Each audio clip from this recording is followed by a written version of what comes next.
मी काही नाराज वगैरे नाही आहे। जिथे जिथे मला काम दिलेलं आहे, आपण बघितलं असेल काल 27मध्ये आमची मोठी सभा आणि रॅली झाली। आज 28मध्ये प्रभागामध्ये आहे, इथंही आता सभा आणि रॅली आहे।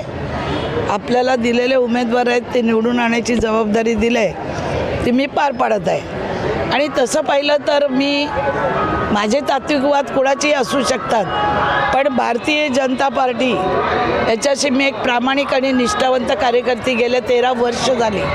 मी 14पासून मी काम करत आहे। मी काय कुठे गेली नाही आणि कुठे आली नाही। नाराज मी असू शकत नाही की शेवटी आमचे मुख्यमंत्री देवेंद्र फडणवीस साहेब यांच्या माध्यमातून मी इथे काम करत आहे। छोट्या छोट्या बैठकी माझ्या रोजच्या चालू आहेत। सकाळपासून घरी 11 वाजल्यापासून ते रात्री 2-1:30 वाजेपर्यंत माझ्या बैठका चालू आहेत। आणि त्याच्यातून प्रत्येक गावागावातून, कारण 4 विभाग आहेत, तर 4 विभागामधून प्रत्येक कार्यकर्त्यांना बोलवणं, त्यांना समजावणं, त्यांची नाराजी दूर करणं आणि जे उभे होते अपक्ष त्यांना बसायला सांगणं, असं भरपूर जो खेळ झालेला आहे तो मिटवण्यामध्येच माझे 7-8 दिवस गेलेले आहेत। आणि आता मी एक 4-5 दिवस झाले मी प्रचारामध्ये फिरत आहे आणि चांगला रिस्पॉन्स आहे, प्रतिसाद आहे। कारण मी केलेली जी कामं आहेत, विकास कामं, आज आपण बघितलं असेल की आमचा जो इथला हे काढलेला आहे, अजेंडा काढलेला आहे, त्या अजेंडामध्ये त्यांना हॉस्पिटलचं नमूद करावं लागलेलं आहे की 700-800 कोटीचं बेलापूर विभागामध्ये हॉस्पिटल होत आहे।